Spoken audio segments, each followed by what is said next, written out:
പണ്ടേ ഞങ്ങൾ ദേവഗിരി കോളേജിൽ പഠിച്ചുകൊണ്ടിരിക്കുന്ന സമയത്ത് ക്ലാസ്സൊക്കെ കഴിഞ്ഞ് ദേവഗിരിയുടെ തണലിലുള്ള ഏതെങ്കിലും മൂലയിലുള്ള ഒരു ബെഞ്ചിൽ പോയിരുന്ന് ചുമ്മാ നമ്മുടെ സ്വപ്നങ്ങളും ആഗ്രഹങ്ങളൊക്കെ പറഞ്ഞ് ഇങ്ങനെ ഓരോന്നൊക്കെ മാനിഫെസ്റ്റ് ചെയ്യാറുണ്ട്. അതായത് പഠിച്ച് നല്ലൊരു ജോലിയൊക്കെ വാങ്ങി ഒരു കല്യാണമൊക്കെ കഴിഞ്ഞ് ഏതെങ്കിലും സമാധാനമുള്ള ഒരു ബീച്ചും കുറേ മലയൊക്കെ ഉള്ള ഒരു കൺട്രി സൈഡിലേക്ക് മൂവ് ചെയ്യണം. അവിടെ നമ്മുടേതായിട്ടുള്ള കുറച്ചൊരു കുഞ്ഞ് വീട്, കുറച്ച് ചെടികൾ, 2 ഗപ്പിക്കുഞ്ഞുങ്ങളൊക്കെ ആയിട്ടുള്ള ഒരു ചെറിയൊരു ലോകമായിരുന്നു ഞങ്ങളന്ന് സ്വപ്നം കണ്ടുകൊണ്ടിരുന്നത്. അങ്ങനെ പകൽക്കിനാവ് കണ്ടുകൊണ്ടിരിക്കാൻ നേരത്ത് പുറകിൽ നിന്ന് തട്ടി വിളിച്ചിട്ട് അന്നത്തെ സെക്യൂരിറ്റി ആയ ശശിയേട്ടൻ വന്നിട്ട് പറഞ്ഞു, മതി മക്കളെ കിനാവ് കണ്ടത്, ഇനി ഹോസ്റ്റലിൽ പോയി കിടന്നുറങ്ങി ബാക്കിയുള്ള കിനാവ് കാണാമെന്ന് പറഞ്ഞ് എഴുന്നേപ്പിച്ചു വിടുമായിരുന്നു.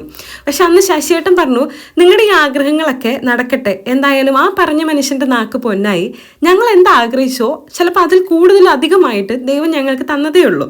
അപ്പം ഞാൻ പറഞ്ഞു വന്നത്, നമ്മൾ ഒരു കാര്യത്തിന് വേണ്ടി ആത്മാർത്ഥമായിട്ട് ആഗ്രഹിക്കുകയും നമ്മൾ അതിനു വേണ്ടി ഒരു ഹാർഡ് വർക്ക് ഇടുകയും ചെയ്യുമ്പോൾ യൂണിവേഴ്സ് നമുക്കതിങ്ങനെ കൊണ്ടുത്തരുന്ന പോലെ നമുക്കത് ഫീൽ ചെയ്യും. ഇത് ഞാൻ പറഞ്ഞതൊന്നുമല്ല, പൗലോ കൊയ്ലോ എവിടെയോന്ന് എന്താണെന്നൊന്നും അറിയില്ല, എപ്പോഴോ കണ്ട് പറഞ്ഞു വെച്ചിട്ടുണ്ട്. എന്ത് തേങ്ങെങ്കിലും ആട്ടെ. അതായത് ഞാൻ പറഞ്ഞു വന്നതുമല്ലയ്യ, നമുക്ക് കിട്ടുന്ന ചെറിയ ചെറിയ കാര്യങ്ങളിൽ ഒക്കെ എന്തെങ്കിലും നല്ല നല്ല കാര്യങ്ങളൊക്കെ ചെയ്തു തരാം. ഫോർ എക്സാമ്പിൾ കുറച്ച് നല്ലൊരു ഫുഡ് ഉണ്ടാക്കി തരിക.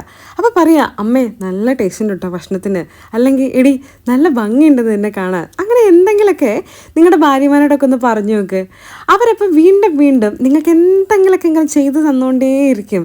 കാരണം നമ്മൾ ചെറിയ കാര്യങ്ങളിൽ നന്ദി പറയുമ്പം വീണ്ടും വീണ്ടും കൊടുക്കുവാൻ ബാക്കിയുള്ളവർക്ക് തോന്നി തുടങ്ങും. അത് മാത്രമേ ഇവിടെ നടന്നതെന്ന് എനിക്ക് തോന്നുന്നത്.